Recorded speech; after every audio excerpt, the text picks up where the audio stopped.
was looking for the good in a fire that burned my house down. Was a light that led the way from my cold and lonely hometown. But now I'm growing up, I see anew by starlight. The monster in the embers will not be stopped by night. So I turn to lonely flight.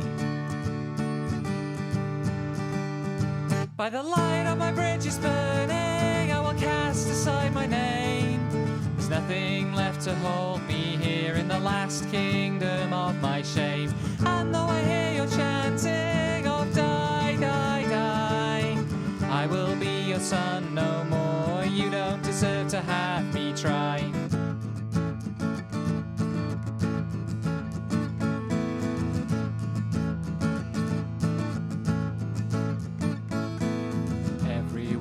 Knives in the land where empire started, in the graveyard of the future, where the island soul departed, and your father told you lies about where to find your heartbeat. So you play the game of progress, where there's only win or cheat. I'll embrace my first defeat. By the light of my bridge is burning, I will cast aside my name. There's nothing left to hold me here in the last kingdom of my shame. And though I hear your chanting of die, die, die, I will be your son no more. You don't deserve to have me try.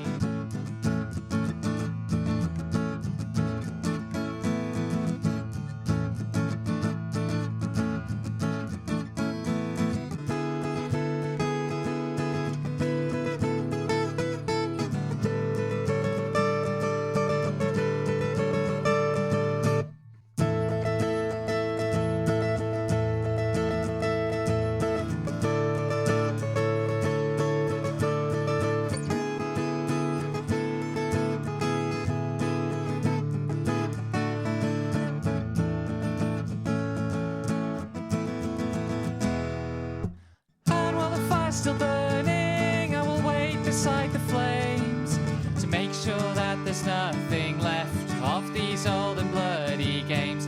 And every twisted empire that fell in ages past proves time's final whisper. Let all dominion fall to ash. By the light on my bridge is burning, I will cast aside my name.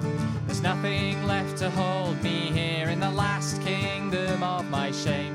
And though I hear your chanting of die, die, die, I will be your son no more. You don't deserve to have me try.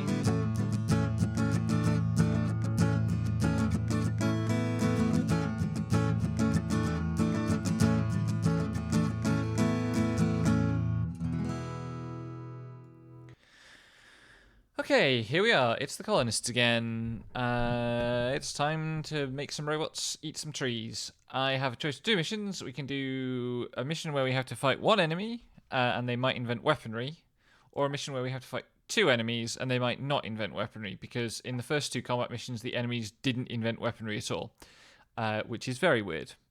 I don't think it would be the case that on hard they would invent weaponry where they don't on normal, but I really don't know what's going on with the level design. I think I'm going to go, because I'm super sleepy today, I think I'm going to go for the one enemy and we'll see what happens. I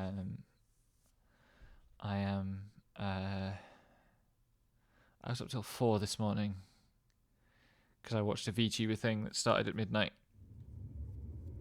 It is indeed treason. Oh my fucking god, this is a horrific starting point. What the hell? Just land in the middle of, like... Pause the game, please. There we go. I get really troubled when Quartz is in the starting zone, because Quartz is a late game thing, and I really don't want to need Quartz. Also, I need to...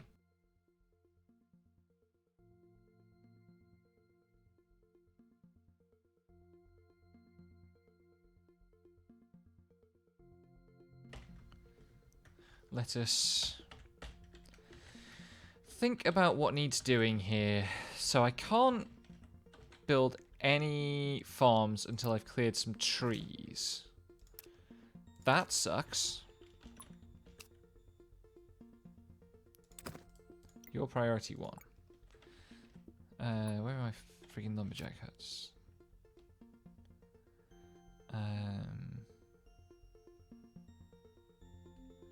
I want to make sure I've got room to build 2 lumberjack huts. Something like that. I want to set you to make power because I'm going to be desperately short on power. You should be construction pause because I am going to want 2, but if I build 2 immediately, that will eat all my power. And then I need to make room for some houses. Where should I put my houses? I'm going to put them off here. I think. Start out with 2 like that. Oh god, I can't even build wells. This is awful. You can't build, basically you can't build any food or drink related production on bare rock. It has to be on green. I dislike this start. This map is kind of mean. How are my residences already half built?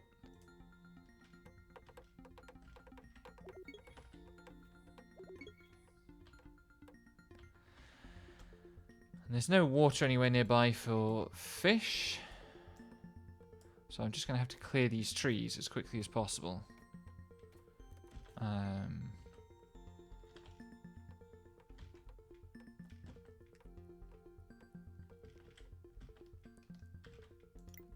do have enough wood, because that one's full.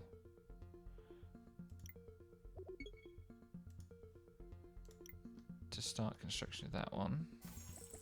And lo and behold, trees! Please clear the trees quickly.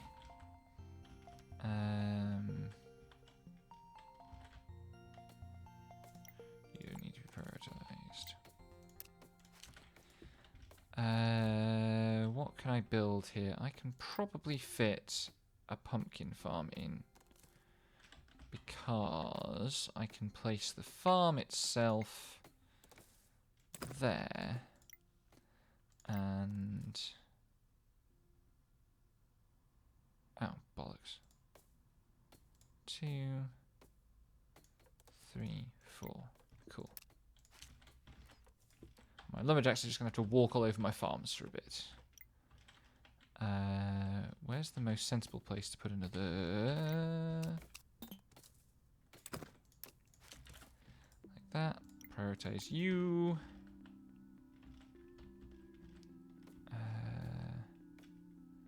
That leaves things a little bit awkward for a well. Maybe I can put a well there for now.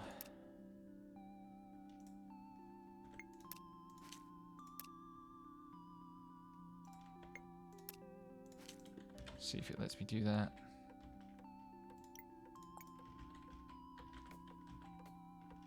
This level is going to be hard and an absolute chore, I can tell.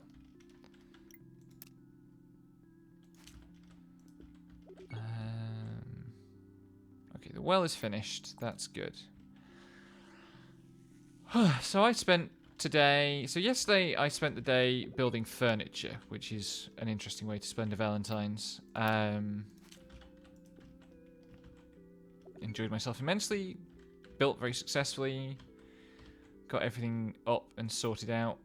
And a fine and fulsome time was had by all.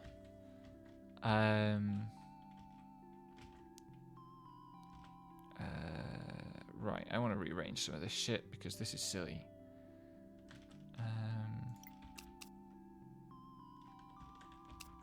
Actually, let's just pop you there.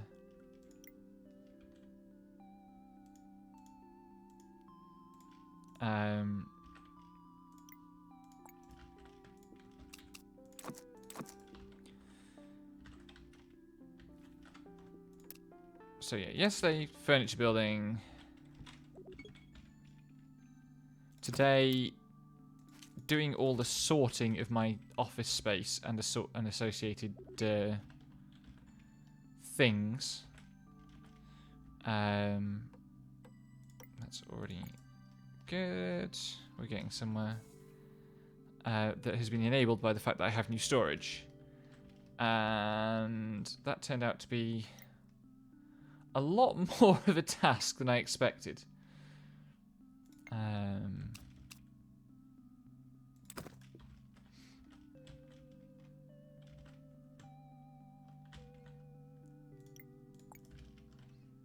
I don't know where the enemy is, but they're probably over here somewhere.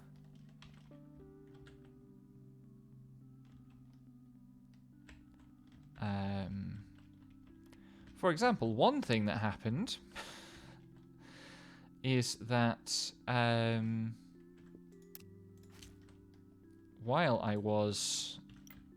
If I put a thing here, like there, say... I can connect that up. Good. Part of my blind for my study fell down. And the windows in my study are quite wide. Can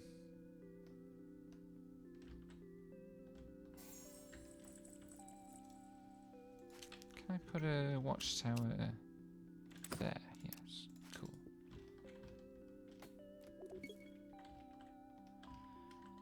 It's probably time for workshop. It's probably time to start researching things. Put that there.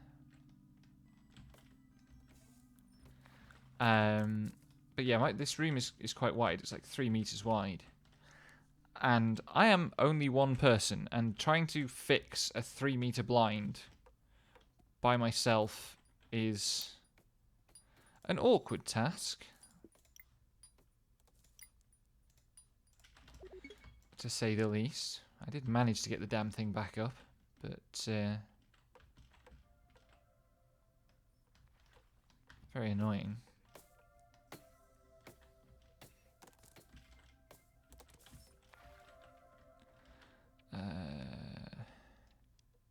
Why don't you have a water supply? Okay, you do have a water supply.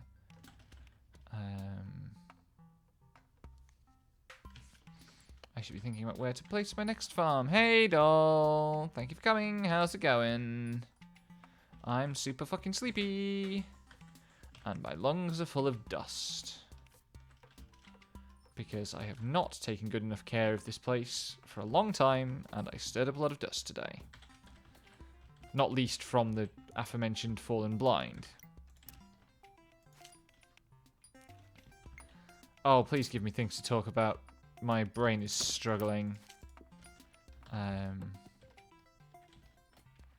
Although weirdly, it's struggling, I think, because I tidied up. And as part of the tidying up, I tidied away a bunch of stuff from old projects. Which I'm definitely not going to... either I'm definitely not going to return to, or I'm probably not going to return to. So I found all my old notes from... you can... I mean, I'm really in two minds about whether I'm going to allow people to pick a philosopher for academic drama, because I don't want to be put in a situation of having to have a go at someone that actually I think is alright. I've been assuming you were saving up for the Kierkegaard Redeem. Or have I told you my views on Kierkegaard before?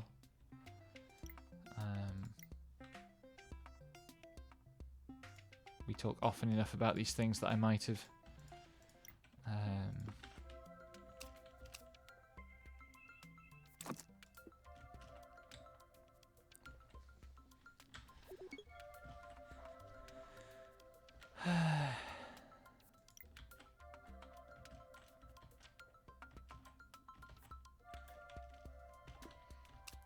need to build more in this direction. Oh, iron ore. But I already have iron ore. There's no fucking coal anywhere that I've seen yet. Why is there a quartz deposit here? That really disturbs me. It's going to be very, very bad if I have to do anything with quartz on this mission.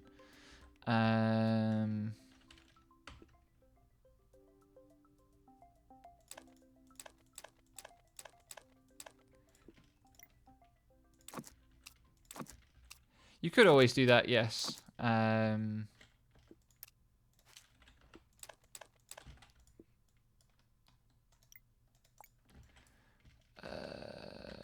I probably need to start a forestry. Isn't that fun?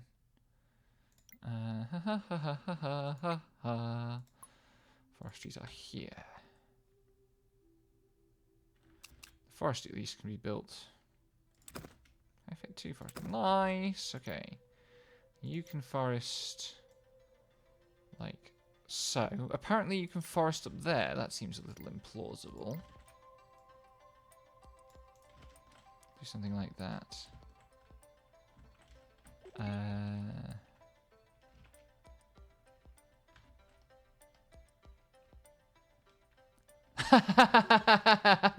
Okay, I thought you had to be pretty close. Okay, so Soren Kierkegaard was a Danish philosopher of the early 19th century. Best known now, or sort of most remembered now, as either the first existentialist or the first proto-existentialist, depending who exactly you talk to.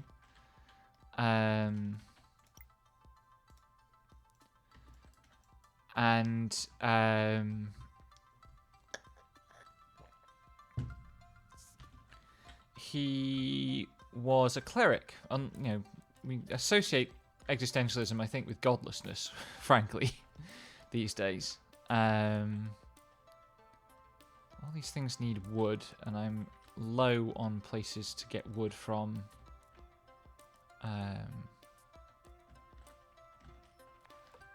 What should the priority be here?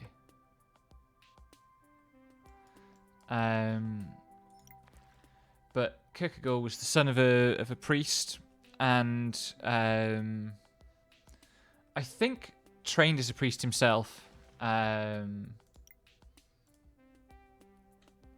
Certainly he was in seminary for a while. But he was clearly pretty tormented by his faith, poor boy. Very cute, too, Kierkegaard. I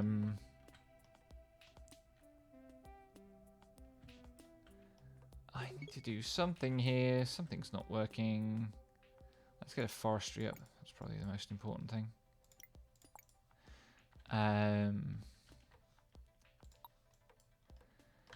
But clearly, so he sits at the kind of fuck.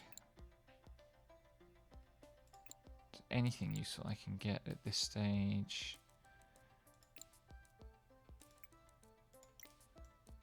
I need to upgrade some shit.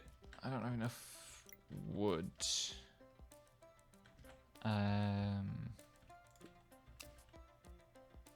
Do this. Yeah, Kierkegaard sits at, like, more or less the exact moment where, quote-unquote, enlightened rationalism stands in balance with a more kind of Christian medieval worldview. Much more so than the earlier kind of, quote-unquote, Enlightenment thinkers. You know, your Kant and Hume types. What now gets talked about sometimes as disenchantment. This idea that somehow we've lost the ability to be passionate or moved by the mystery of life or something. And we have this rational way of thinking about things where we can, you know, we don't take anything on faith. And so Kierkegaard looks at the Bible stories, basically, through a lens which previously they wouldn't have been.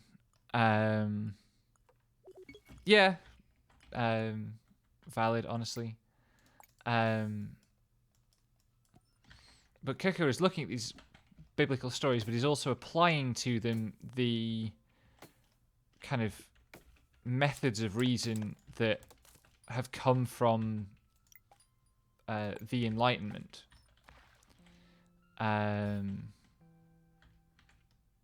This colony is not working well. Let's go out here. I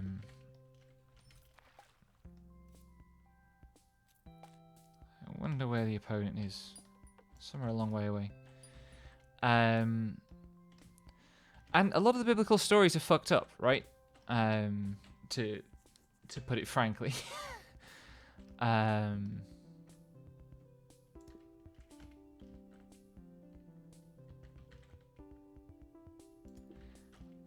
And Kierkegaard spends a lot of his philosophical career trying to reckon with this. So, for example, he's got a book on the Binding of Isaac, the biblical story. Not the video game.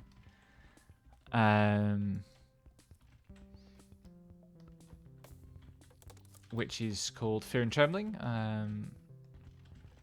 And is so that this story is, God commands Abraham to prove his devotion by sacrificing his firstborn son Isaac. Interestingly, his firstborn legitimate son. Fascinating, biblical history stuff where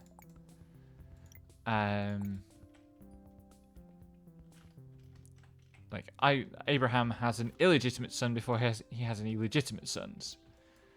And I don't know what to do with that piece of information, but it sticks with me. And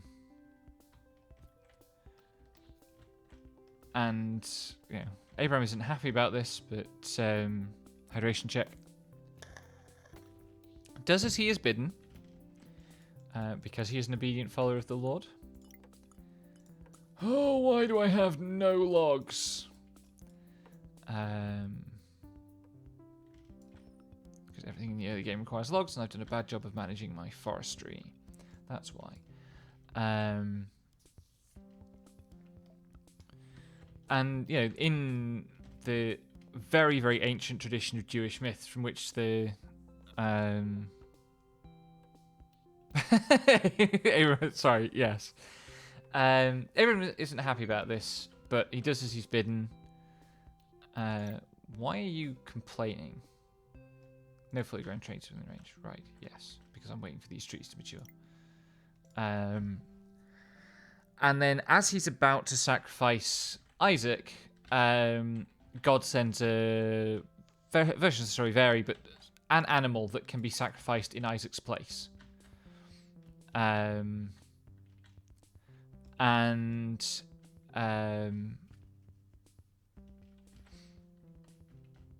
do I want to prioritize here? I think I want to prioritize you. Instead, Abraham sacrifices the goat or the ram, and all is well. But this is if you apply the contemporary Western way of thinking to this, right? This is an incredibly cruel thing for a deity to do. This is just a prank, basically, involving the life of your firstborn.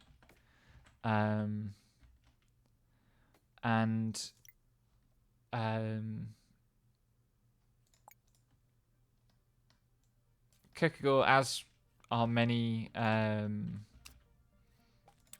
scholars throughout the history of it's a Torah story. It's not really a to call it a Christian story is to miss its Jewish heritage, and there's a huge amount of Jewish scholarship about this that I know nothing about. But if you try to apply anything like the Enlightenment approach to morality, to ethical thought to it, it's like, what the fuck is this story? This is evil. So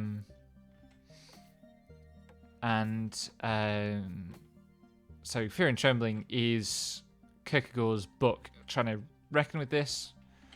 It's an interesting enough book. I discovered it like a gremlin because I read a sci-fi novel when I was 17 in which there's a character who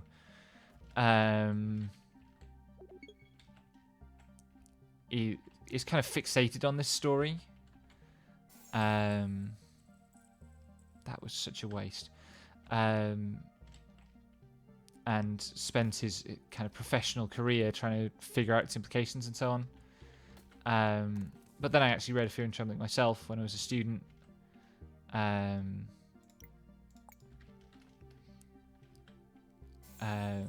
But the thing about Kierkegaard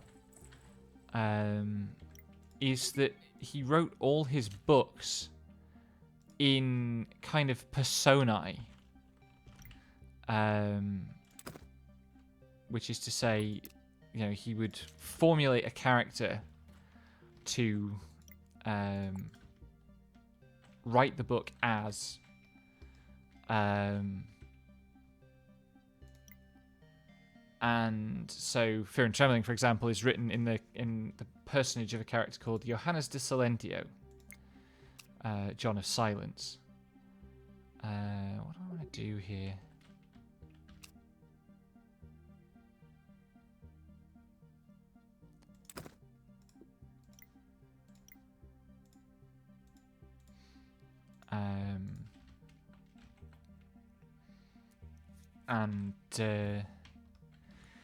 Every single one of Kierkegaard's books is written in a different character.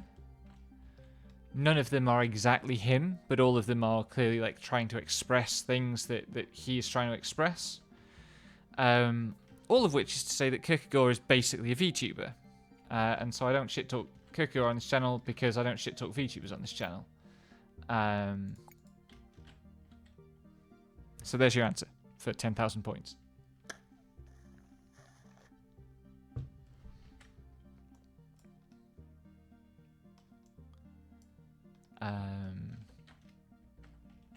Thank you. I do like. I genuinely like Kierkegaard as a historical figure. I think he's very sympathetic. You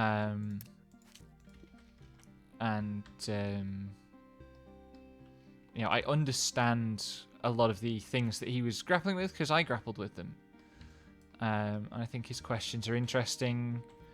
And because he's an existentialist, I'm not as concerned about the harmful effects he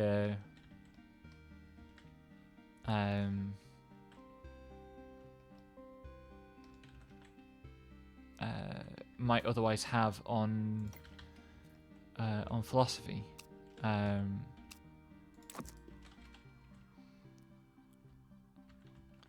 I've forgotten completely how to play this game. I'm just staring at it going like, what do I do now? Help.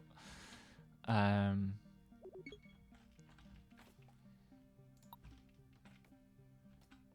are we doing here? We're getting there. I should build another workshop, but I shouldn't build it all the way back here. I should start using this area.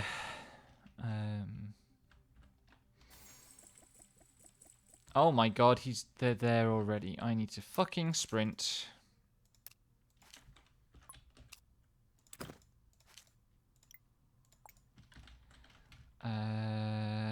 Jesus Christ.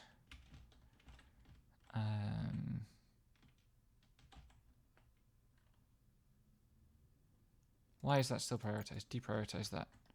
I need trees! Many trees! Put that there.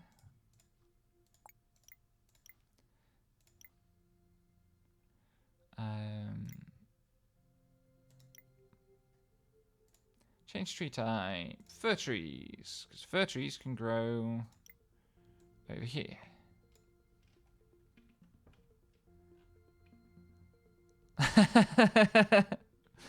Oh my god, Walter Benjamin. Okay. What do I know about Walter Benjamin? I'm also quite keen on Benjamin, actually. This might not be a massive surprise.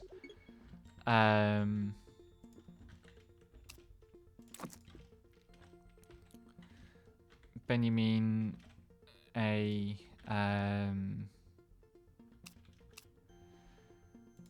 cultural critic as much as a philosopher. Really.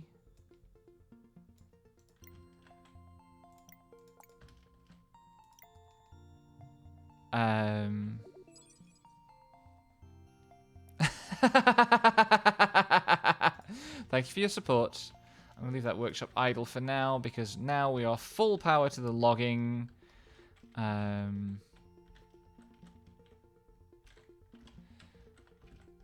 not really anywhere else I can go for more trees quickly. I can bring a road through here.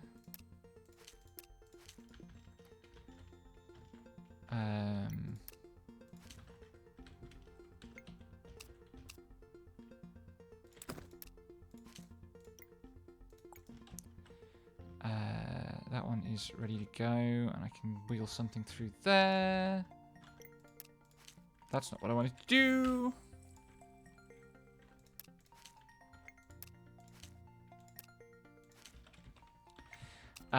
So Benjamin is best known, I think, for the work of art in Age of Mechanical Reproduction. Is that fair to say? Which is regarded as one of the absolutely seminal texts about, like, the existence of things like photography. I do need to, like, put a gen up a mortarboard or something. That I can wear for this. But my interest in Benjamin is more his thesis on the philosophy of history. Which is kind of about, I guess, how... Well, the thing I find useful about it is that it gives us tools for grappling with how we understand the passage of time and, like, imagine the future and stuff. This is interesting. This AI is being less aggro. Because it could be building watchtowers all along here to fuck me up, and it's not doing that. And that makes me nervous. And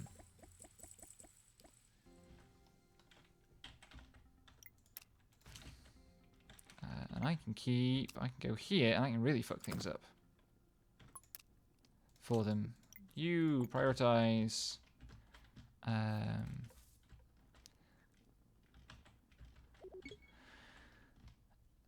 Because I have, as regular viewers of this channel will know, I have a bee in my bonnet about, like, the future, the idea of the future, how we represent kind of tech ethics and stuff. A lot of which I think has more to do, like, my problems are really because also I'm a novelist and I've studied fiction writing a lot. Why are you not planting anything? Are you planting anything? Oh yeah, tiny little trees there. I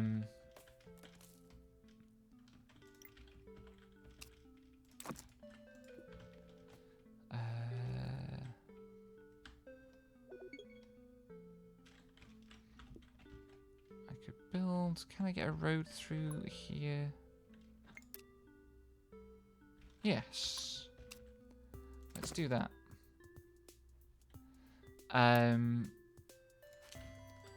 And, like, a lot of the Elise Yudkovskis who we talked about before. Hey, Dot, thanks for coming. A lot of those types are...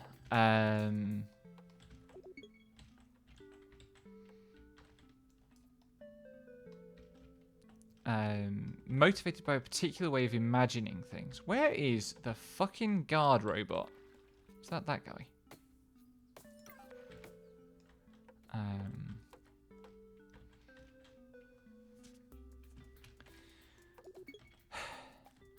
I'm going to finish this thought about Benjamin, and then I will play the video game. One moment. So, a lot of that kind of Elon Musk, Elise Yudkowsky way of thinking about the future is because they only have kind of sci-fi nerdery to use to imagine. Benjamin wasn't Frankfurt School, doll. You get in trouble for saying Benjamin was Frankfurt School. He knew a lot of them, was friends and collegial with them, but he never joined the Frankfurt School, and it's important because there are significant disagreements in like what sociology is between the two. But the point about imagination, we've had like 50 plus years of mass culture sci-fi that has told us to think about the future in a certain kind of way. And it's completely counterproductive because it has no history or material analysis to it, right? It's all,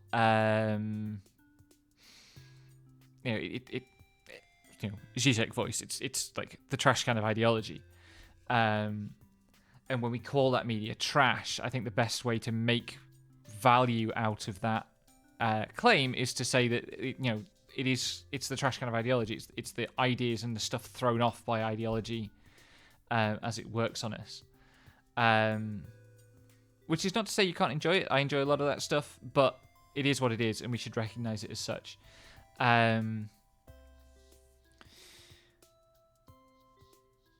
The reason it gives rise to your Elon Musk's is because it is incredibly privileged, suits a particular kind of power fantasy, a particular idea of individualism, all that crap. And the thing that is really useful about Benjamin, so the 12 Theses starts famously with the story of the Mechanical Turk, right? The supposed automata that would play you at chess in like medieval Central Europe and the Middle East, which turned out to be a dwarf hiding under the table, hidden by a clever contrivance of mirrors, and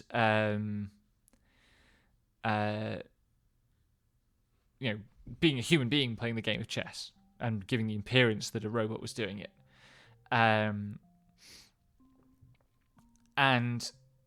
like now we have a word for that, right? We call that photomation, portmanteau of faux, the French word for false, and automation because people think they're clever. It's a pun that doesn't work out loud, which is the worst kind of pun. But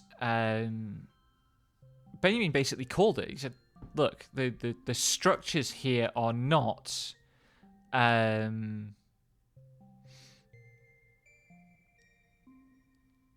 They're not technological structures, they're social structures, and they consist of human beings doing things.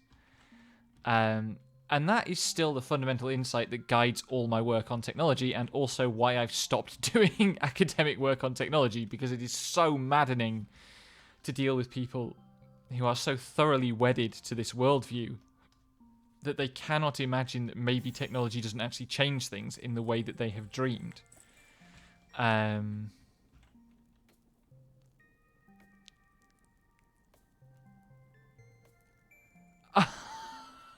Oh, that's such a shame. That's really good, and also yes, exactly an example of what's not working.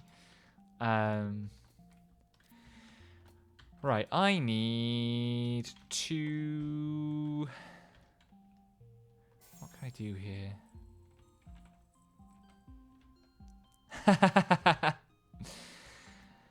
ANCAP comes for us all at some point in our youth, and it is tragic and terrible. I have an idle workshop. It is now time for the workshop to not be idle anymore because, oh my god, we need to get moving. And I need to figure out a way to build a town here.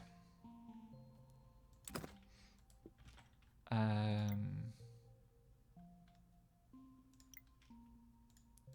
3, 4. And I can build a well. Like so. Benjamin's well worth reading. He's fascinating to read. He's a really interesting writer. just in terms of the way that he strings examples together, like, you know, he launches straight into that Mechanical Turk thing, and he writes about it beautifully. I still haven't ever properly made a study of the 12 Theses, because who has time for that? But you know, it's quixotic and it's charming, and you know, just incredibly sophisticated analysis of what's going on. Time to actually organize this shit. Wait, wrong button. That one. I hate that I have to manually press this plus button every time I want to set something, rather than just going into identify whitelist buildings mode. It's such a small thing, but it's very irritating.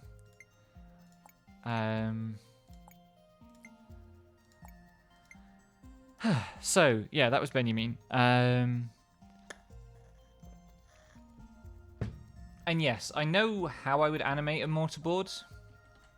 I just haven't quite got round to it yet.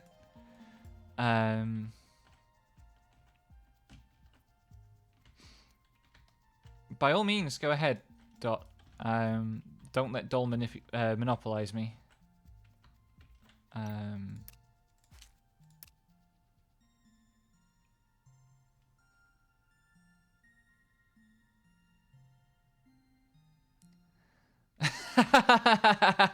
Yep, afraid so. That is the vibe.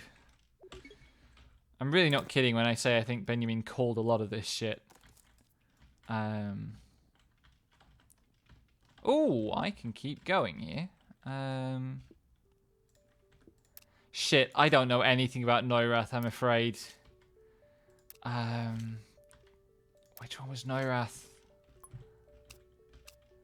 How close can I get here?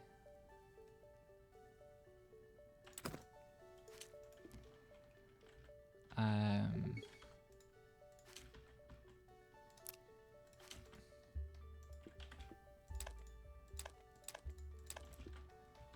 genuinely couldn't tell you the first thing about Otto Neurath.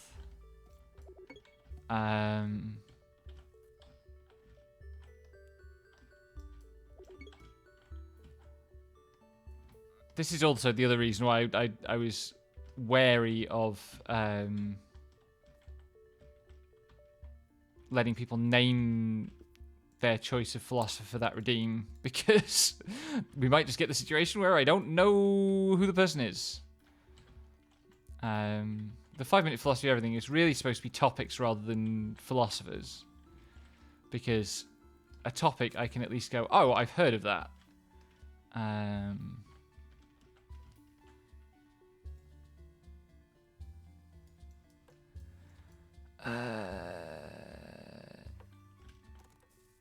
How are we doing? What are you waiting for? Planks and power.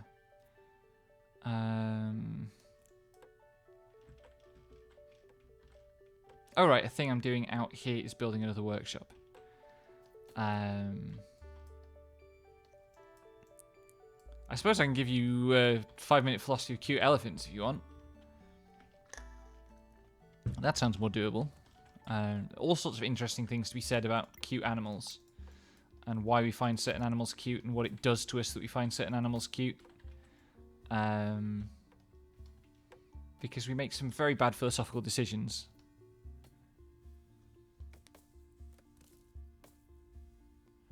Oh, right. Fucking Vienna Circle. I can. Dol's read my fiction project that lays into the Vienna Circle, I think. Did I send you that one, Dol?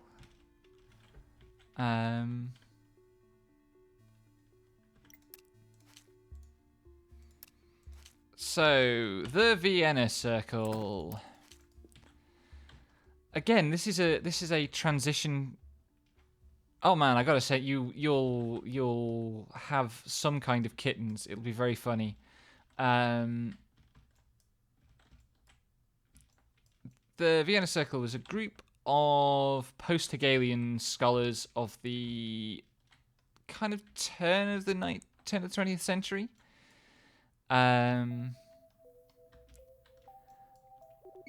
who particularly are the kind of origin point of analytic philosophy's fixation with kind of language and meaning.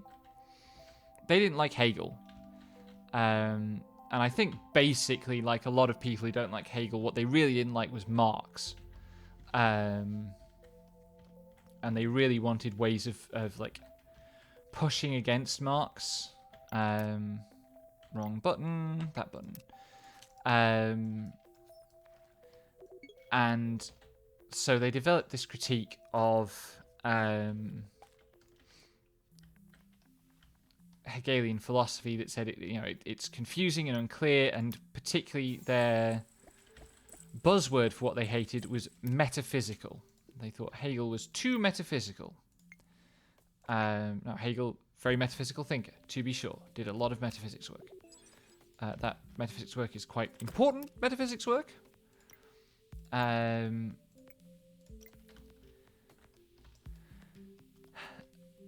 But, that's never stopped a philosopher from picking arbitrary fights with things. This watchtower's going to have to go there. That's slightly irritating. Because what I want to do here...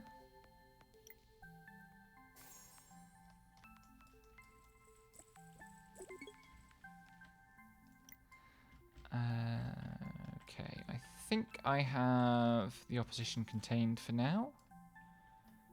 And I need to start focusing pretty hard on getting up the tech tree. For which I will need... Wrong. Forestry. And so the Vienna Circle is like also the origin of formal logic. Really. A lot of the important early moves in logic were attributable to the Vienna Circle.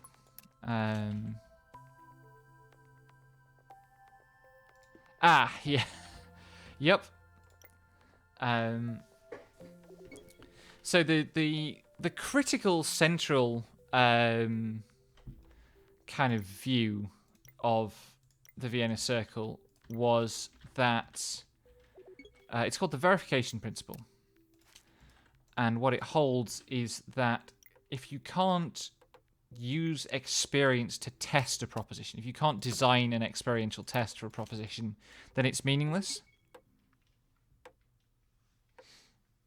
Formal logic has its uses. I teach formal logic. I'm proud to teach formal logic. I care about making sure that my students can do it well.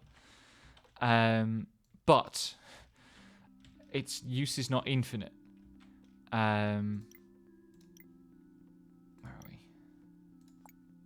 There. That one.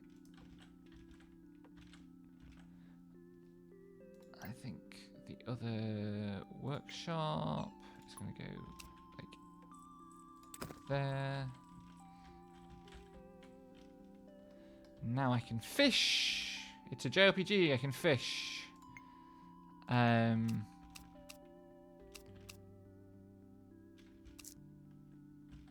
I do that,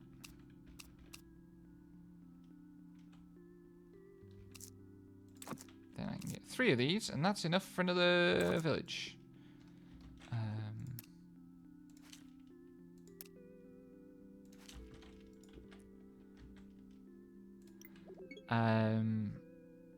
Now, the verification principle is a bad idea. There are lots of meaningful statements which can't be verified in the way that it demands. But it's popular because it provides a hint of method for philosophy, and this is a period, the end. So I talked about the start of the 19th century. When I was talking about Kierkegaard. By the end of the 19th century, science has kind of won. In the sense that our ideas of So the critical thing, Dole, is that Gödel is post Vienna Circle. He was actually in the Vienna Circle briefly.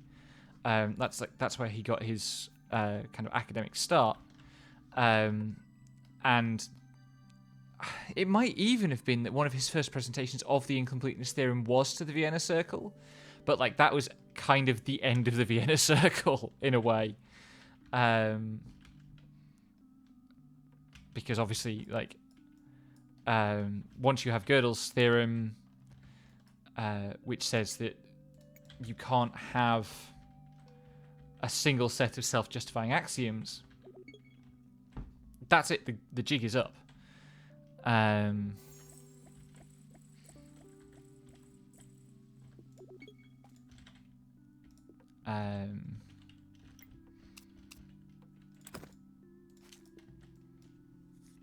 But yeah, so Gödel was in this circle, but towards the end of its life, and as it was moving from being the Vienna Circle to being like philosophical logicism.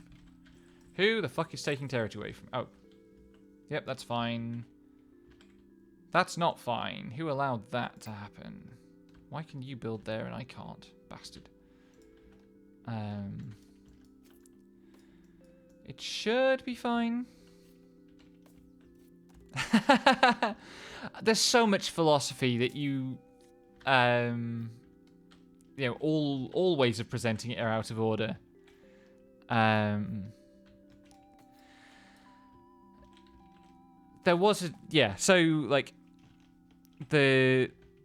what was left of logical positivism falls apart in the face of fascism.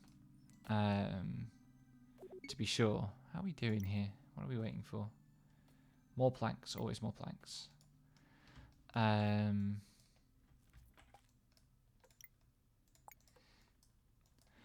But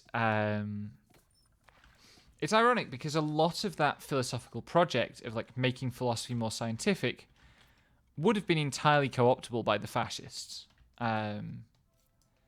if they'd wanted it. It's a very proto-fascistic project. Precisely because, like I say, it fundamentally serves reaction against Marxism. Because these were, you know, they were not aristocrats, most of them. But they certainly were wealthy bourgeois people. Concerned about like the rational management of society, which is a concern that itself arises out of the invention of policing. You know, you get the emergence of like the category of public disorder in the early 19th century. And then you get a lot of concern about, well, how do we administer society in such a way that the what we would now call the proletariat don't make an unsightly mess for everyone. Hydration check.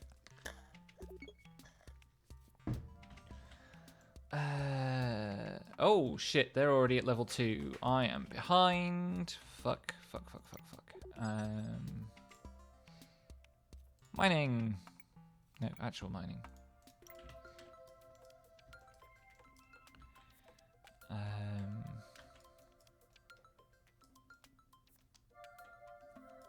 I do have a bit of a buffer zone at least.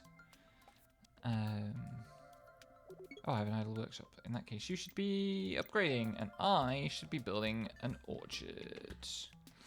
Where am I going to fit? An orchard will fit here, I think, quite nicely. We could just finish this thing.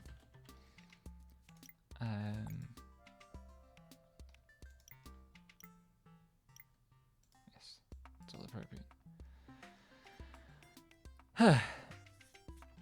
So, I need that finished too. Where's the friggin' stone coming from? Gotta pause the game again because my brain is soup today from thinking up too many ways of organising my room.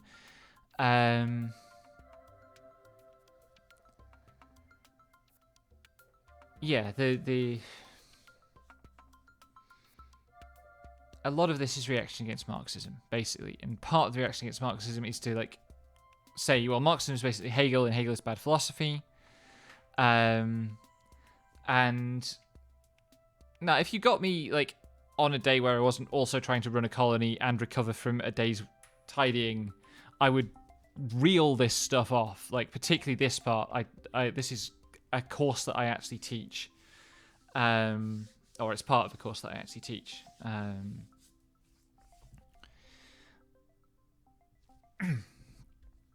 But I'm just trying to line all the thoughts up that usually go into that, because it's usually that part of the course is after the capitalism lecture that is the 100 follower thing.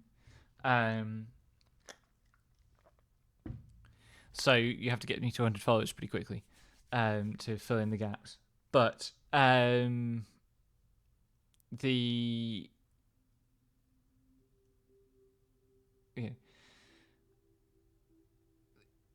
part of what's emerging is the kind of liberal centrist kind of public order worry about suddenly the cities are full of poor people, and the poor people, either need to be controlled or need to be uplifted so that they become properly bourgeois or whatever. But the one thing you can't do is listen to them about what they want, which of course, like Marxism properly applied, is all about like, let's figure out what the people actually need.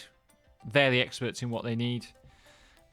There's not too big a time lag between the Vienna Circle and like Georgy Lukács, who is the person within Marxism who really kind of points out, maybe we could just listen to people about what they need.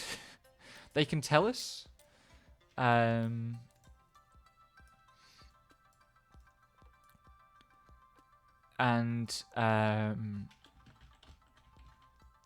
Vienna Circle reformers really, really, really don't want to encourage listening to poor people, because on some level they understand that the poor people will say, please stop oppressing us, please give us good living conditions, and that's bad for business.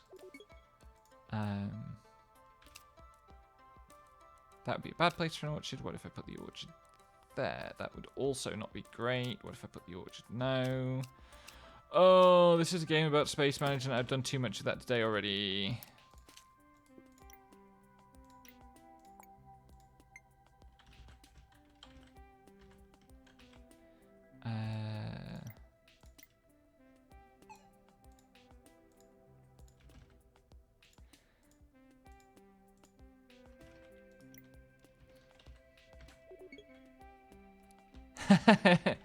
Yeah, sort of. Which of these? I'm going to upgrade these. And then I can whitelist. Oh, I can't whitelist those because you can't whitelist upgrading buildings. That's very silly. You don't need to be prioritized anymore. Wait, wrong button. No, okay, cool. I don't like the look of this. I'm going to get beaten up the research tree, which sucks. How am I off for productivity?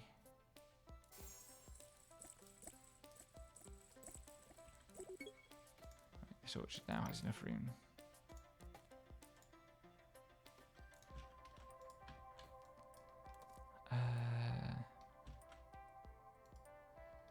What do I need now?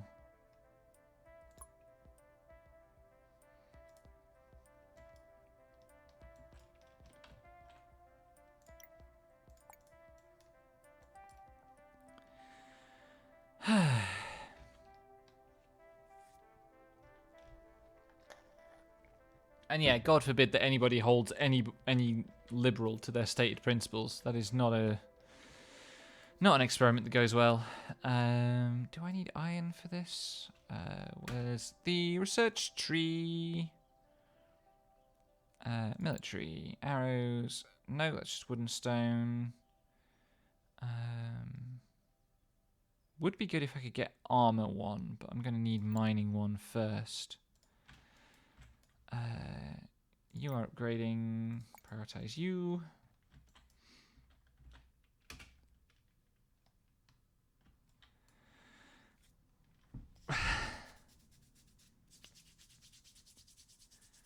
Can I remember any Phil Oakes songs? Goddamn.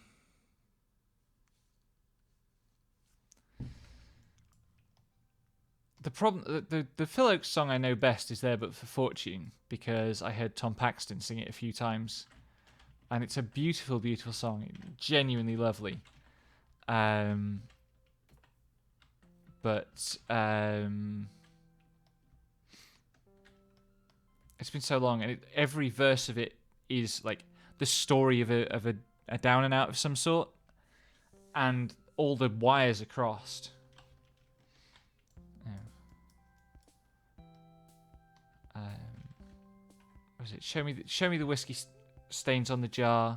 Show me the hobo as he staggers out the door, and I'll show you a young man with so many reasons why. And there but for fortune go you or I. Hell of a songwriter, Phil Oakes. And a very sad loss. That's 4. So if I place this here... This has been talking about capitalism while doing extremely a capitalism. Again. Because that's my life.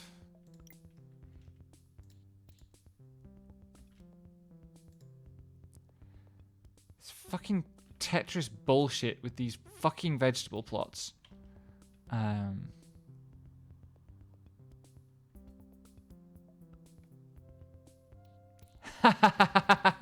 God, Oakes did not miss. That's such good work.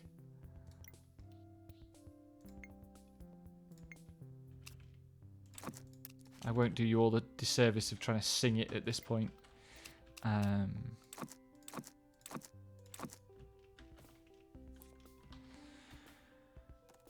Oh, we're going to get some rough traffic jams through here. Please finish building my orchard.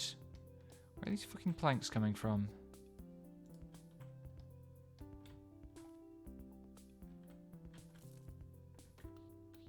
Yep, traffic jams, traffic jams, traffic jams. Where are those pumpkins going? None of these pumpkins should be going anywhere in that direction at all.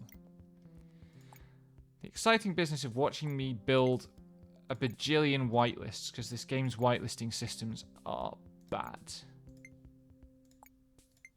Imagine if I could just click and drag a whitelist selection box. That was Nakita's. That's that one.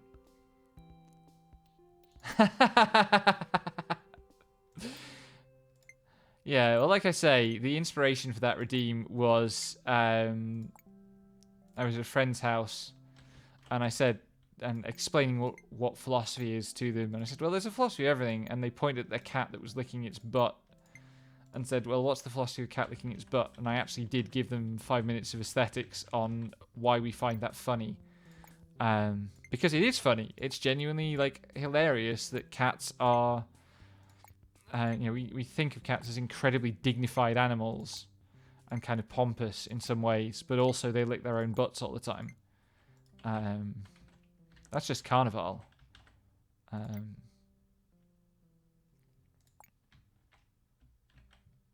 I did that one. Which ones of these have? I've done that one. Okay, it's this one.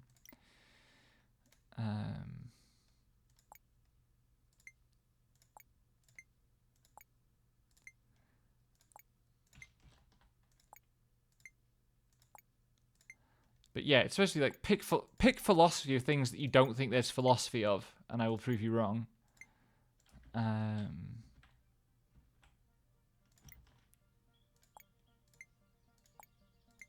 Nope. That one. There really ought to be a better way of doing this.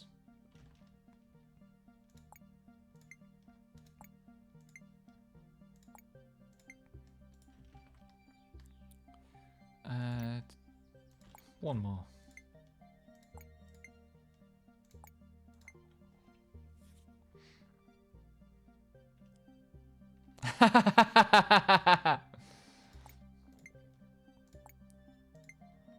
Okay, pick pop cult stuff that you are not sure what philosophy you think I would be interested in saying.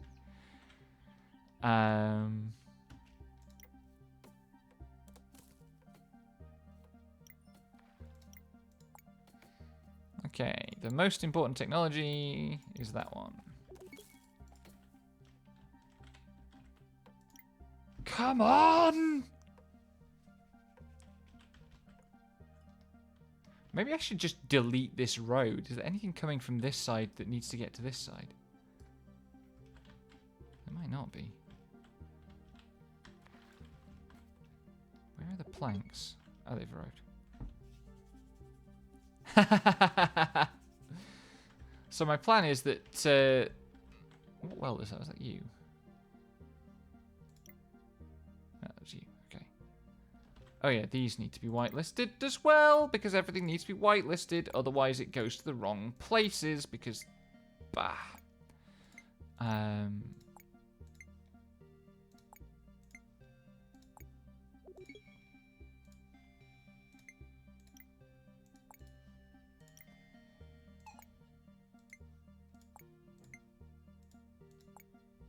I'm really scared this time that I'm going to get beaten to the punch.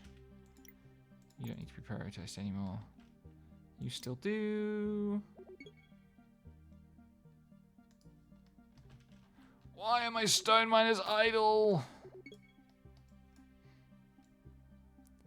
Can I see evidence over here? No evidence yet that these have been upgraded.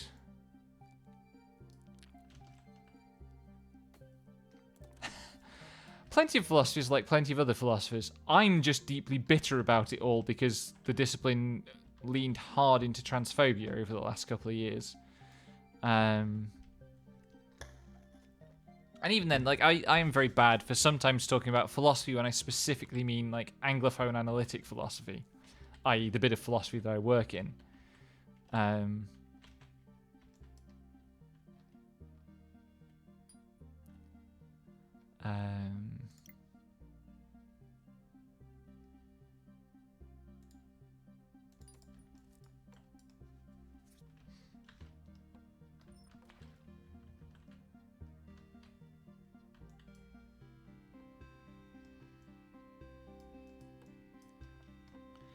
think I should do... I'm going to need it, is I should plant lots of trees near the waterfront.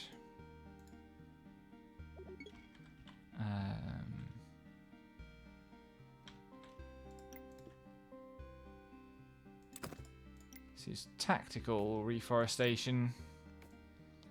Look out for that being a US military strategy before too much longer. That's not going to work. I'm going to have to switch you to different kind of tree. I mean, there is like academic drama, right? The big reason that there are big fights in philosophy over like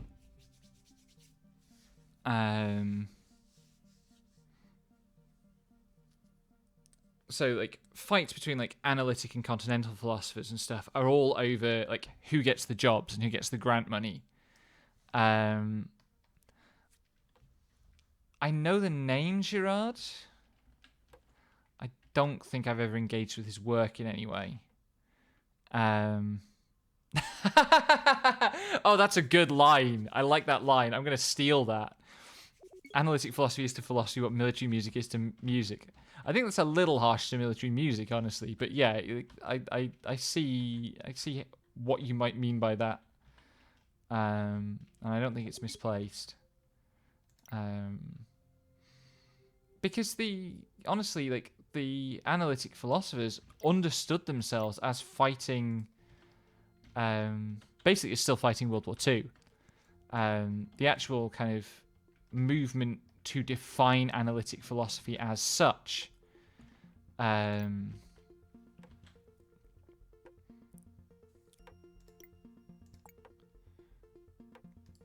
really doesn't get started until after World War II.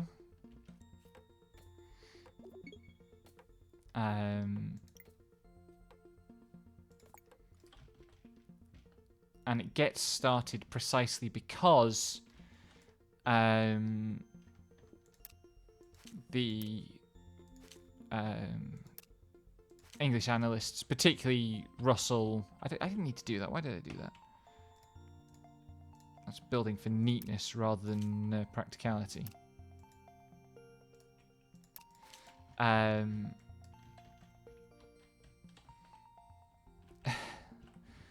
The English analysts looked at particularly what was happening in Russia, Stalinism, and saw it as basically the same as what had happened under the Nazis, which, it wasn't great one way or another, although a thorough historical analysis can tell the difference between Stalinism and Nazism.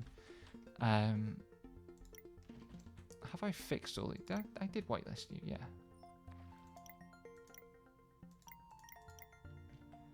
All these fucking pumpkins.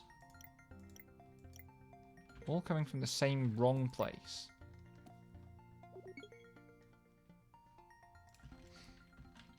And clogging up my transport network.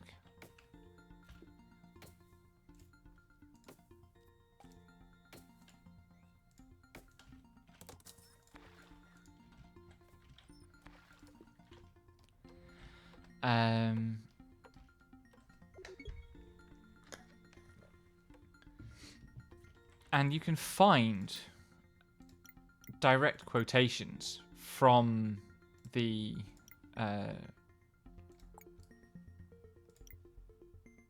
people you might call the fathers of analytic philosophy, explicitly saying, they understand this as a political project of resisting German philosophy. Saying, England has good philosophy that comes from John Locke because it's like colonial and rational and stuff. And German philosophy is all about passion, and that's why the Germans will subsume the individual into the... where's that fucking warehouse? There.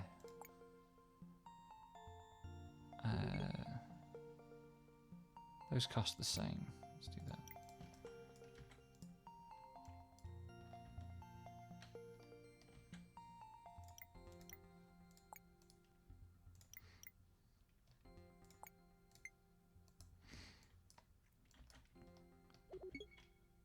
Is any upgrading happening here of watchtowers yet? No. Did I finish that thought? My poor brain. It's not designed for this.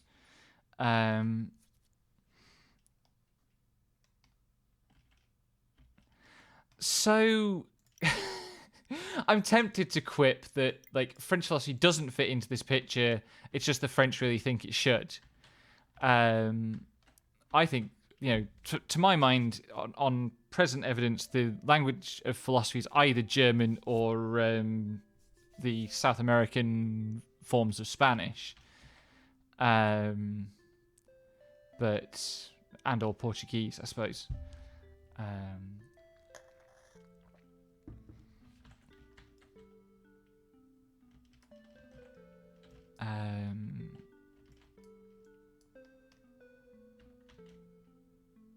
The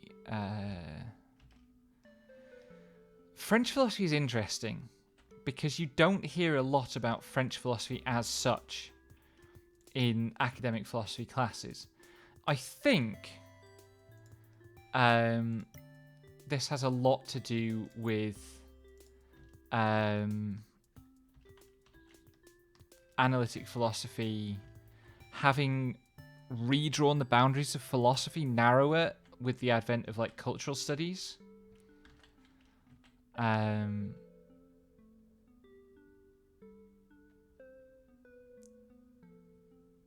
on, I'm waiting for that. I'm waiting for this tree to be gone. There we go. So that I can build. Where are we? A shaft mine.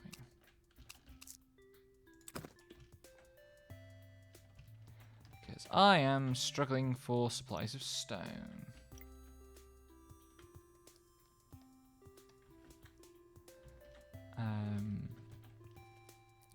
And so a lot of what is typically referred to as French philosophy is is either psychoanalysis, so Lacan, for example, or is your like Foucault, I guess Merleau-Ponty in phenomenology, then Foucault, through to people like Alain Badiou, who's still around. And they do really important work, but I have literally had a colleague in my department tell me that he doesn't think Foucault is philosophy. Because it's too social studiesy. How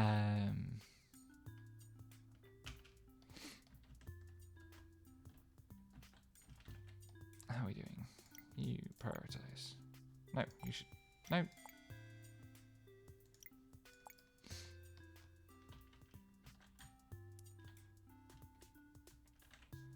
Still got friggin' pumpkins on this friggin' roadway.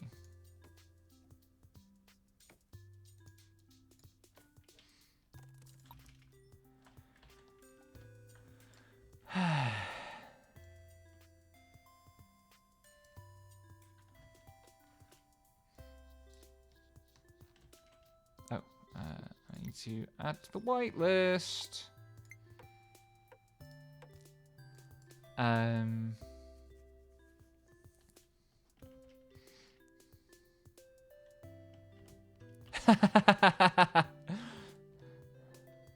I think there's some chips on some shoulders there, honestly. Like,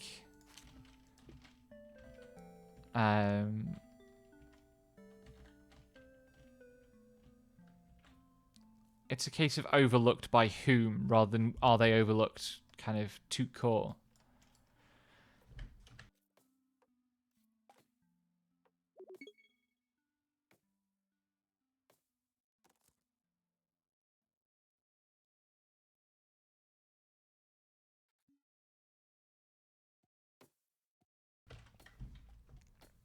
But it is like, this is the thing I think about sometimes. It's like, okay, the big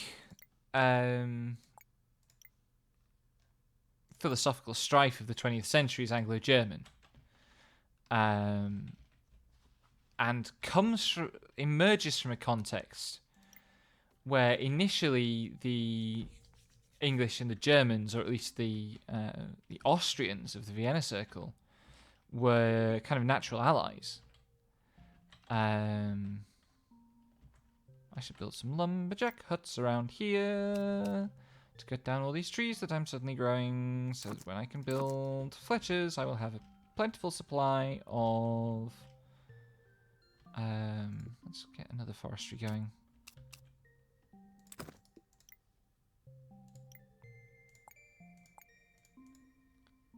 Fir trees, and bam.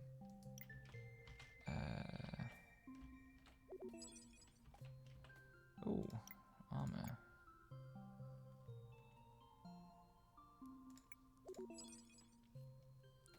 Oh, nice.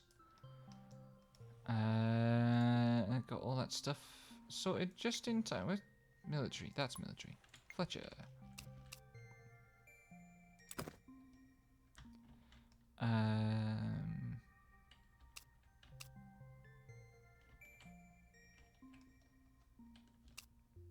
Put that in there.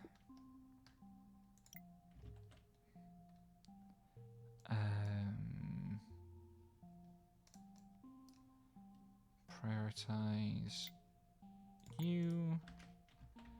And of these, which is the most valuable upgrade?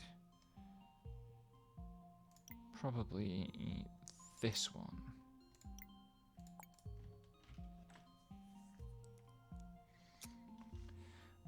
But yeah, the way that the history of philosophy gets constructed,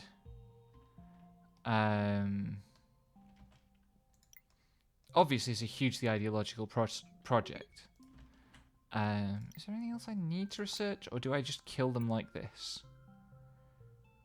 Because that would require going to the Iron Age and take ages. That does... Yeah, everything else here requires iron. Don't really want to do that if I can avoid it.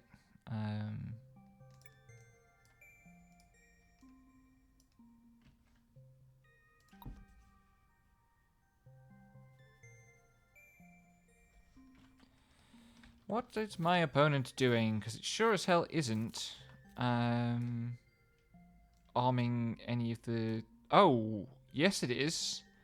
That's an upgrade happening. Now I have to think about things. I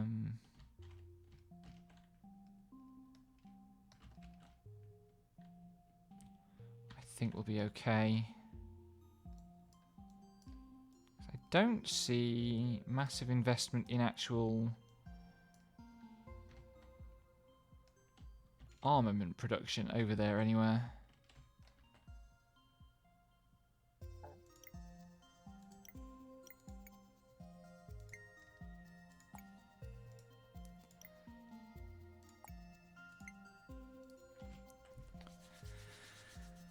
I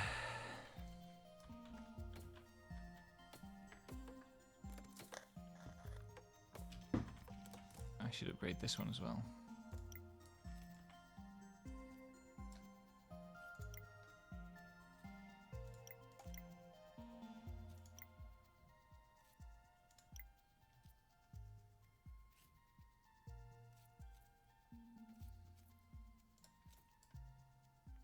This would be a better upgrade.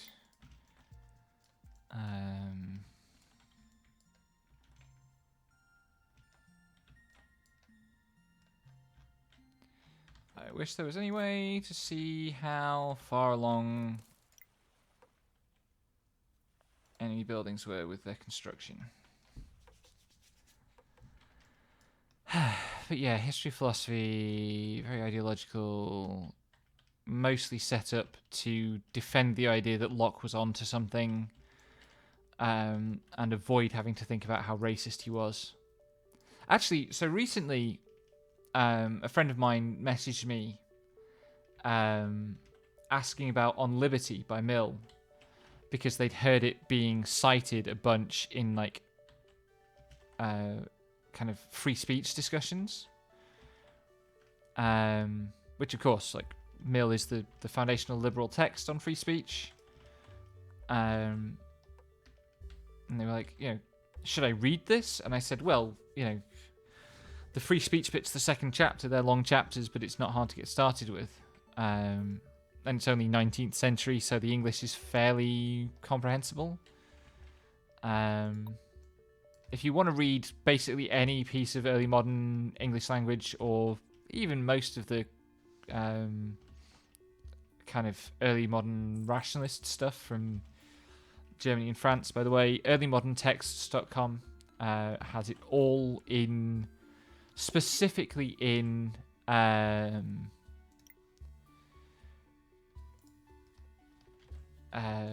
beginner-friendly versions, basically.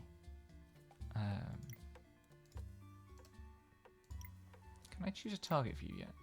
No.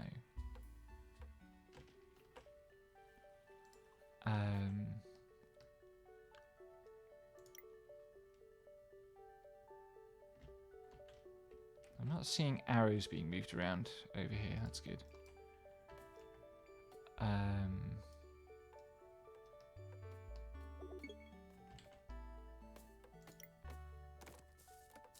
Hurry up!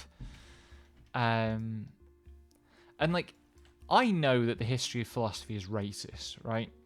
That's kind of a thing that I have trained myself in how to teach about. But their reaction to Netflix, I feel like Netflix BioShock is absolutely inevitable. I'm only surprised that it's taken this long. Ken Levine wins again.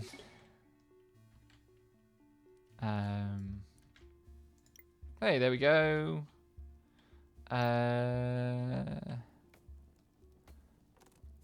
I want you, actually, to attack this before it gets off the ground. You're now the priority.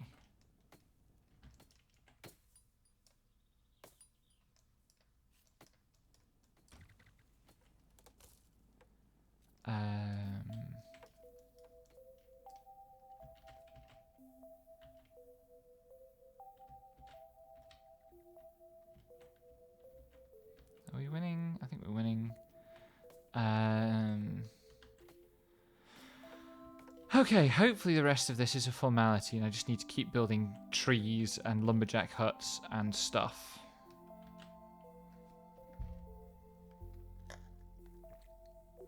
Listen, doll, if I've got to put up with the Wheel of Time being a thing, I'm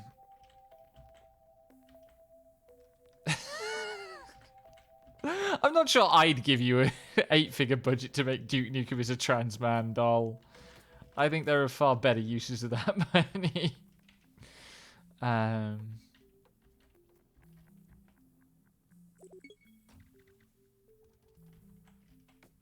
Cedric's Watchtower has been upgraded.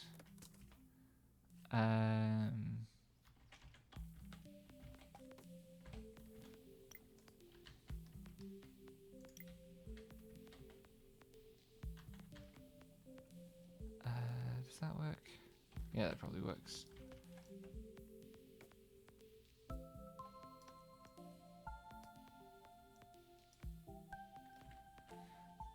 Am I producing enough? Oh, that's interesting. There's no graph for... Oh, no, there is. There we go. Currently, I'm producing enough arrows. Cool. That might not continue to be the case. Do I have spare land that I can forest? Yes. Now I want to build these roads. And I need... Fletcher. Lumberjack hut. Lumberjack hut. Forestry.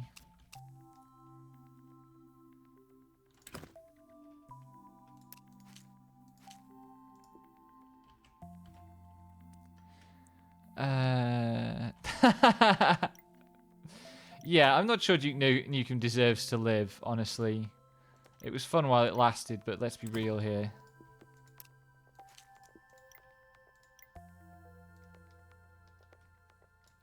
I'm going to dismantle those workshops. They're annoying me. I dismantle one of them.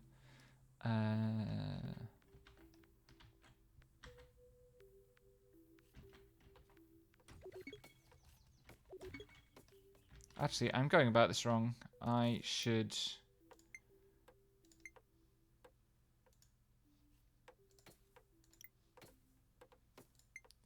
make sure that I take that one out, because that one I can actually get road to.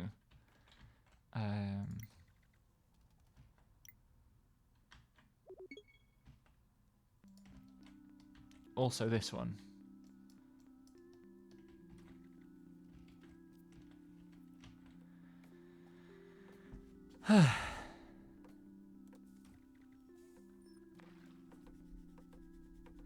I think the no public money thing is more ethics than it is legal requirement. But it is also useful to have it stressed that this is Jonathan Bennett's personal project. Because there are some disagreements about how he goes about business.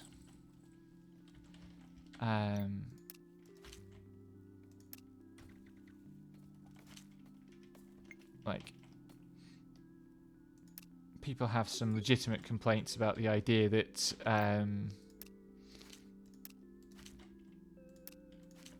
these are... because they're adapted versions of the text, but they are sometimes presented as not adapted versions of the text. Get back on that one, please, before it gets finished being built. I need you as a priority.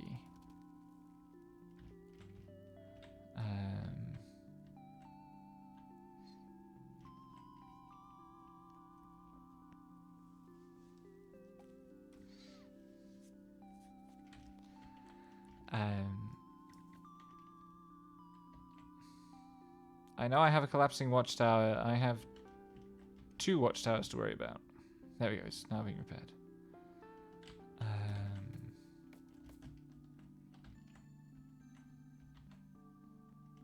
Oh, that's a bit worrying. That one's being upgraded as well.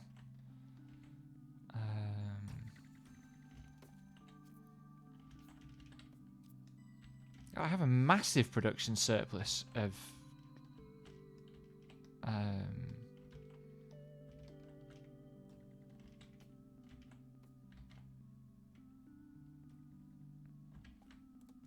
arrows. This is going well. I never trust it when a strategy game goes well. It usually means I've missed something.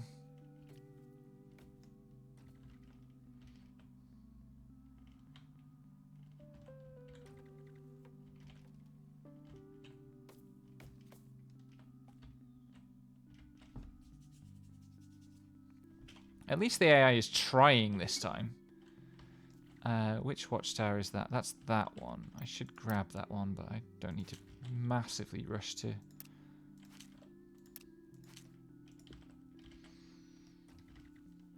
My supply chains are too long. What are you doing here?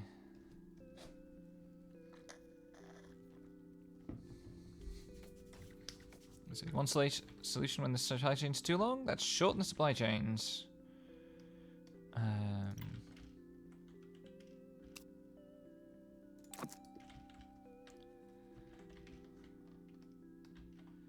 You done yet? Nearly.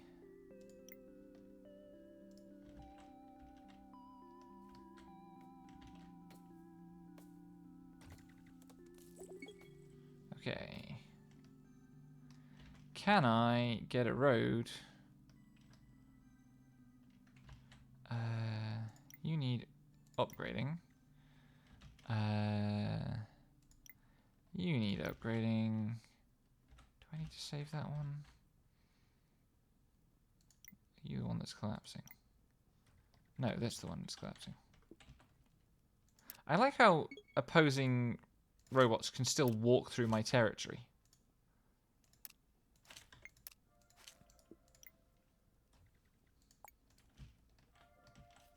Which watchtower is collapsing now? It is this one.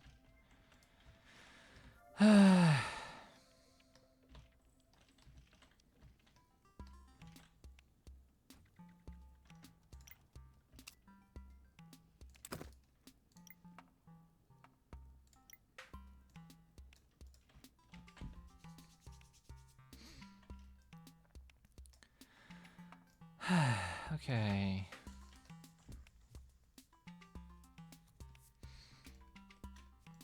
Now we just have to guess where the opposing spaceship is.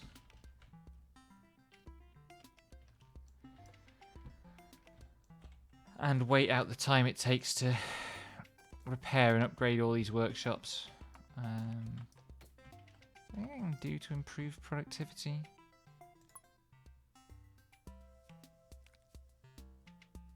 Still somehow drastically short on wood. Even though, like, all this shit sat around not being used for anything, apparently I have a shortage. Bah.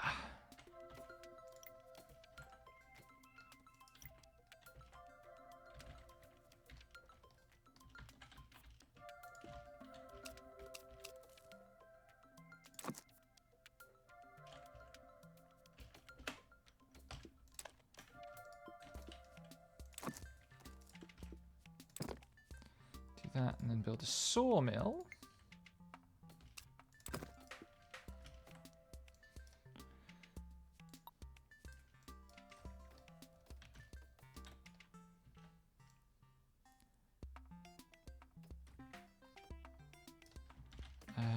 Where's my nearest forestry? Something is a forestry. There we go.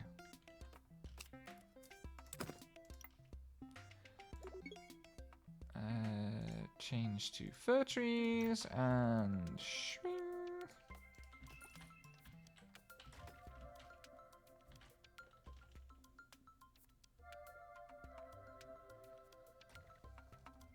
They're really trying to build this watchtower, and if they build it, that will be a problem.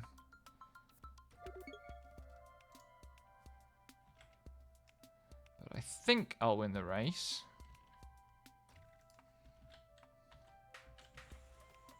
Especially if this watchtower goes down before that one gets put up. Oh, it's going to be close, actually.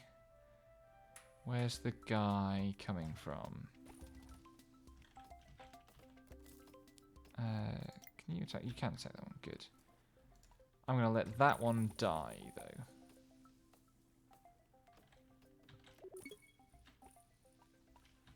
Oh my fucking god. What the? Come back! Where was I? I was there. Okay, I see.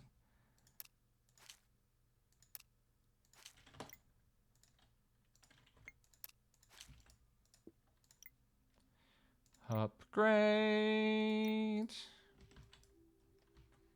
How are we doing over there? Doing well. Good. You're attacking the wrong one. You should be attacking that one.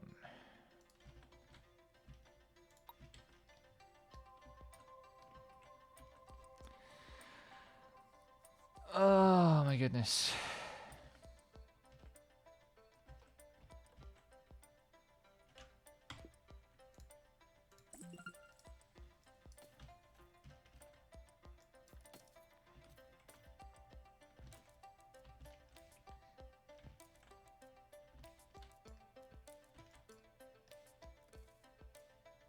Upgrade to complete there. Upgrade under the way there. You should be...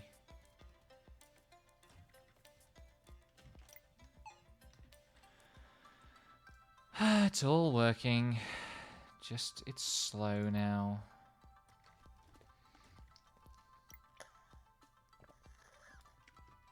I'm trying to think what other things I turned up today in my scouring of old projects. That I can talk about, and my brain's just blank. I'm just like, please hurry up and destroy the things.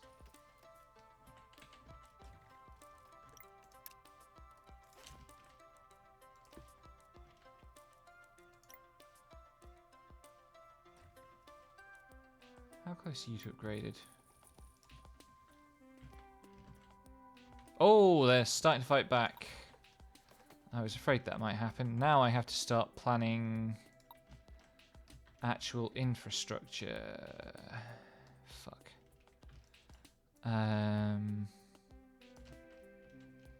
Let's get a coal mine up. And can't very easily... Oh.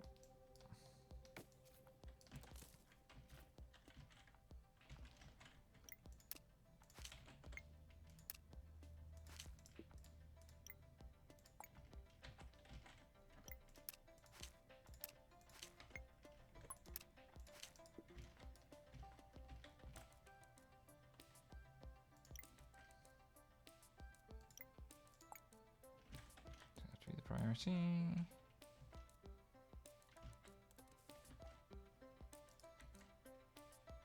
Yeah, now they can fight back. And now...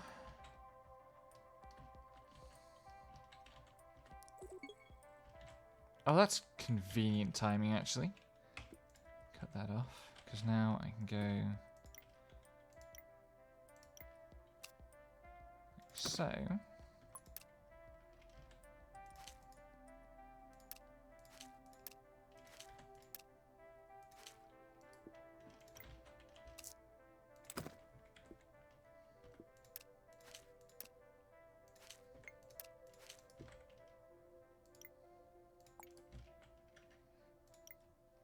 And here...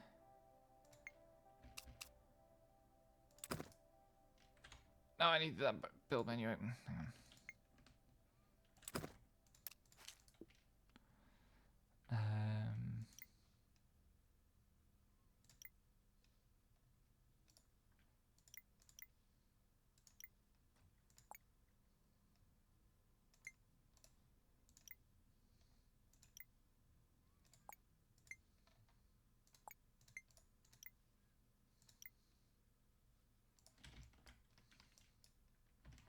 Which watchtower of mine is collapsing?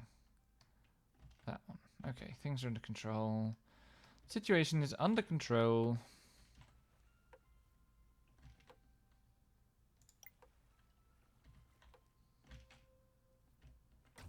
Maybe.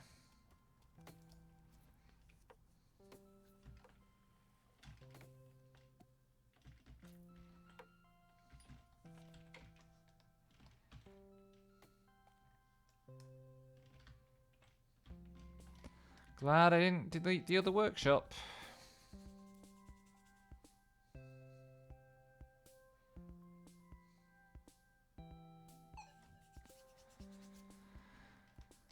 I've been monkeying this a bit much, and I'm about to pay for that.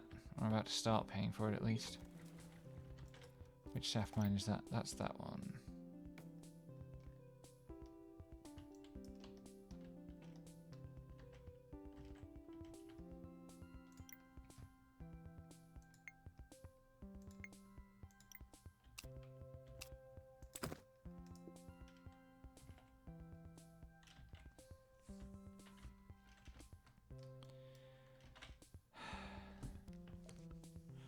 I'm sorry, my brain is completely gone.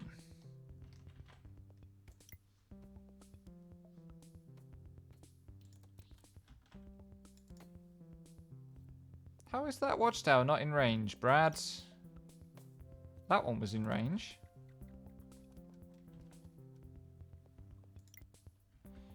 Maybe it can't be in range until it's occupied.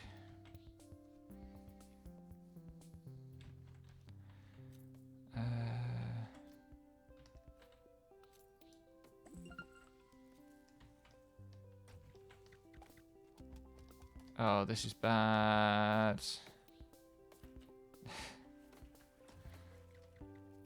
I am not so fried that I want to play Bloodborne, fortunately.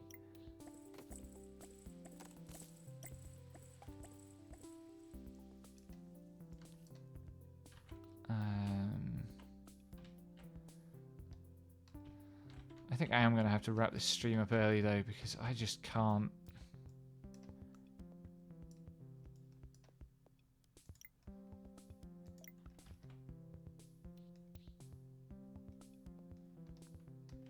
All the stuff is on its way here.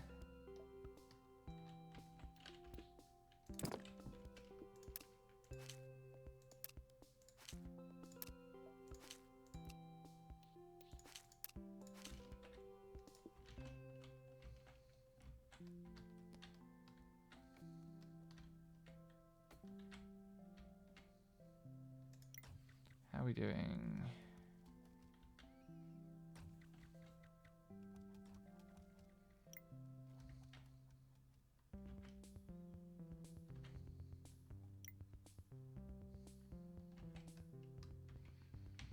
Yeah, I'm going to struggle because this watchtower is exposed. And the other watchtowers that I can bring to bear on the front aren't quite coming online.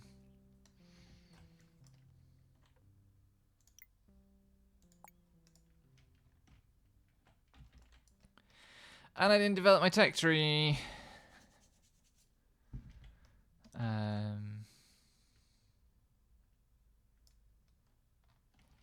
So I'm now potentially behind on upgrades.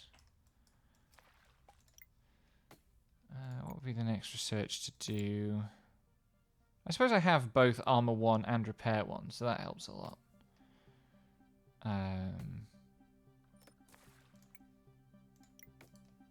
Queue that up so that as soon as I have tools in production, I get it.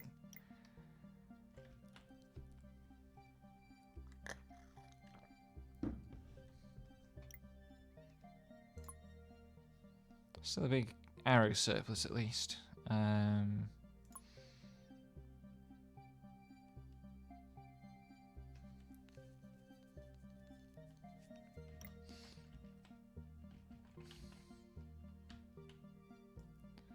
The other problem I'm going to have is that when my tier 2 economy comes online, I'm not actually going to have that much power for it. Oh, you need to be upgrading.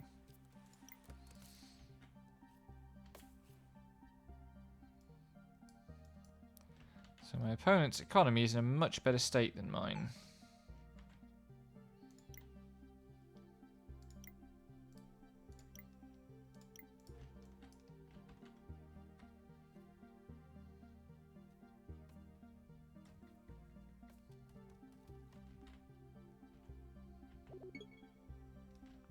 Okay, coal is on its way.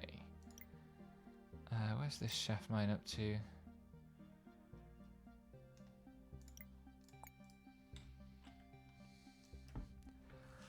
Oh my god.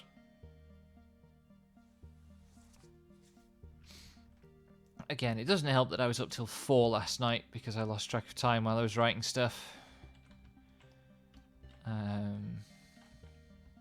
That could have been handled better. Hopefully get to bed a bit earlier, although it is Carly's productivity stream tonight, so maybe not.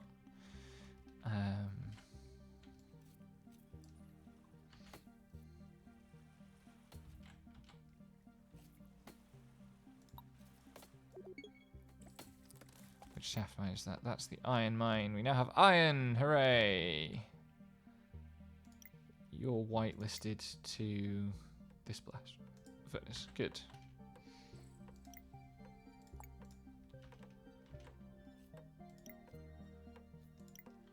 Did I whitelist this one? I did. You are entirely correct, Lex, but I have too many projects on the go at the moment.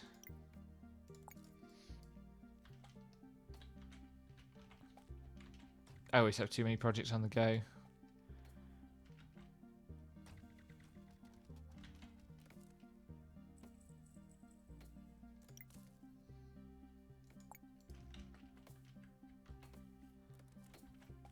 I think we'll be okay.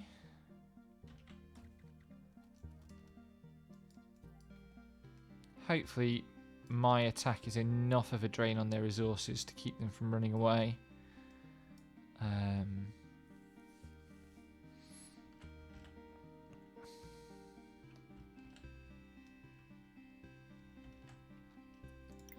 How are we doing? Where are the remaining planks? Oh, why are they all over here? Can I change the transport priorities at all?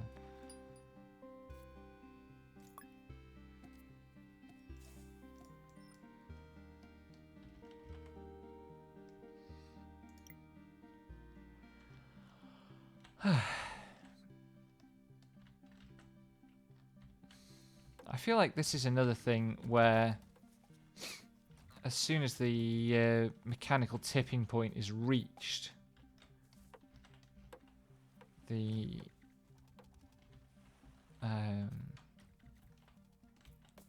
attack will go pretty quickly.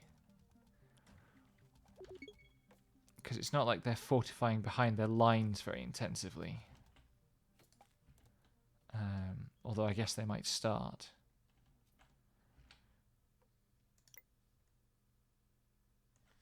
Also, my lips are really dry. I've stirred up so much dust, and it sucked all the moisture out of me. Oh. Where the hell is this watchtower? What the fuck? Oh, I really don't need that one. I don't think I need that one. It'll just be a drain on my resources.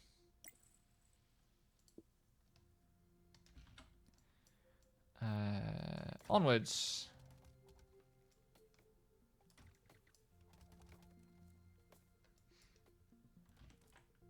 I'm winning through here, weirdly.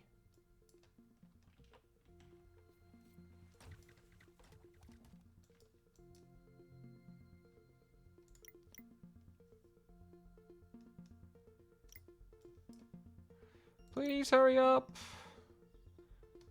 Okay, the planks are all on the way. What about you? All your stuff is also en route.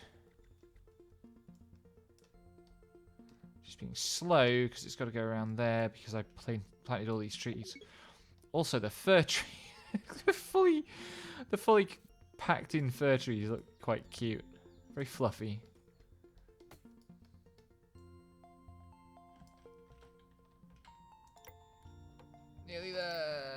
prioritize you.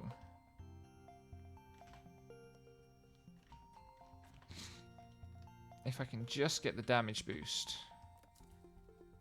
Because I already have the armor boost, so they're only doing 8 damage to me and I'm doing 10 damage to them.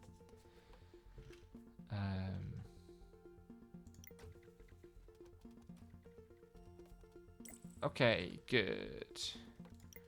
You attack that one.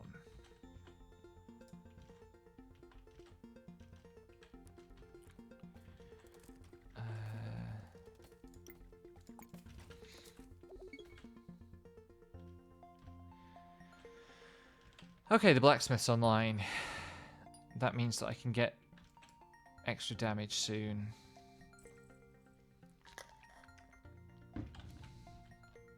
Oh, I could actually seize that one this time. Just. I don't think I want to.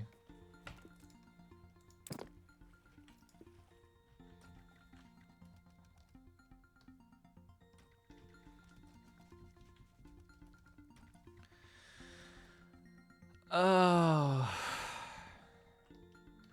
Is there anything else I can do to speed this up?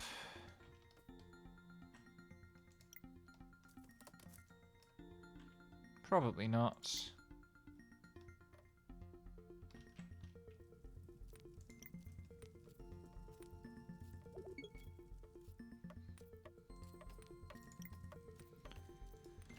But it's only 10 tools? Yeah.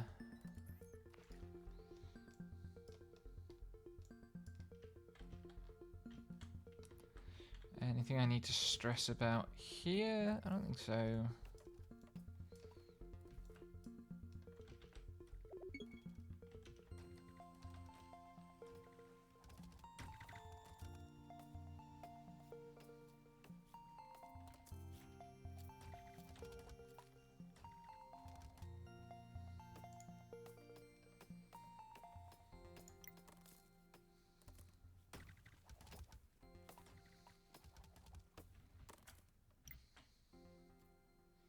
You upgraded yet? You're upgraded. Hurry up and start doing some damage. Am I suddenly short on arrows? No. Arrows just aren't getting there quickly enough.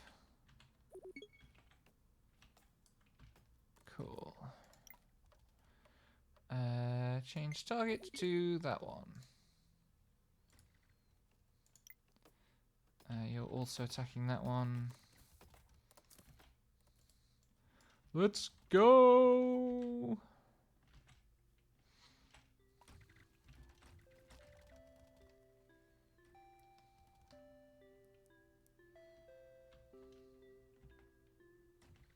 It's interesting that the AI makes such heavy use of storage yards. I don't know why they do that. When I try to use storage yards, the AI, the friendly AI doesn't know what to do with them. And just leaves stuff stored there forever. Like stockpiling doesn't go well because the AI never uses the stuff you stockpiled. You should be the priority at the moment.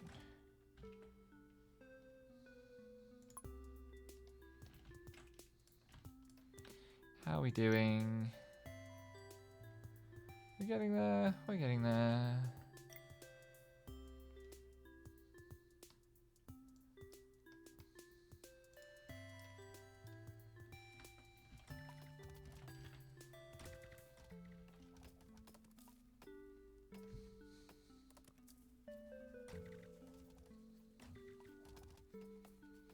Soon I'll be dealing 15 damage instead of the measly 10. And then it's all over for you. Do you have range to that one? You don't. Just. That's annoying. These things are going to slow down again going up the hill. Ugh.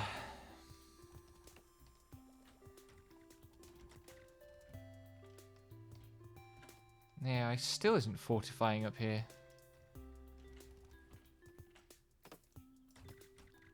It really isn't on terribly high difficulty.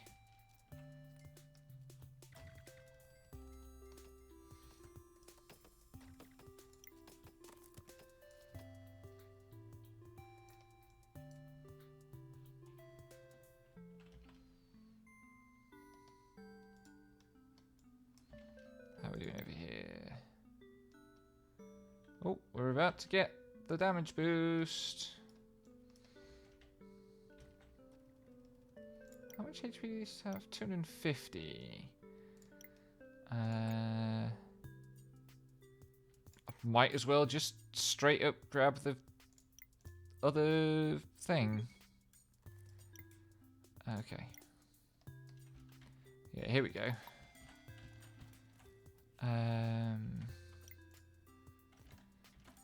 The most important one for me to seize here is going to be this one.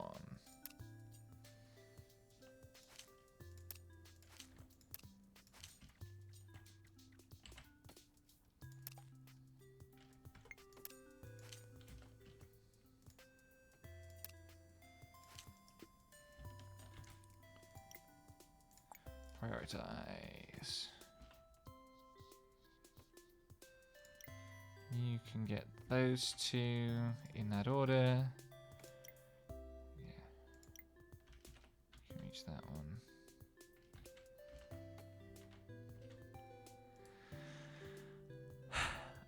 I think I'm going to wrap the stream up there because, oh my god, my brain is melting. I'm going to leave the game running and this level will probably more or less finish itself.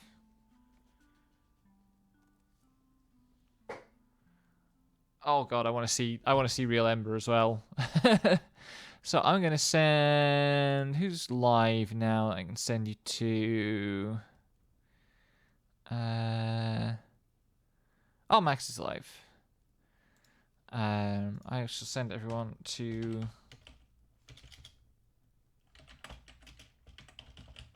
If I can remember how to spell his name. I am live again tomorrow with Gun Souls. Hope to see some of you there for that.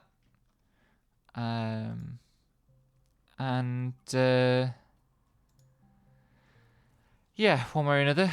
Thanks for being here. Thanks for chats and things. And have a lovely time.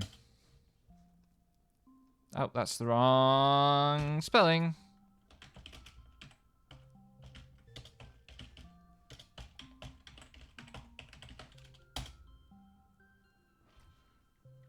There we go.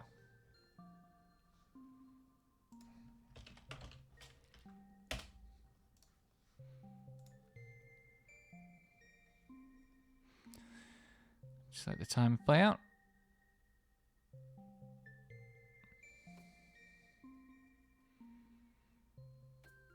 My poor PC is struggling pretty badly as well.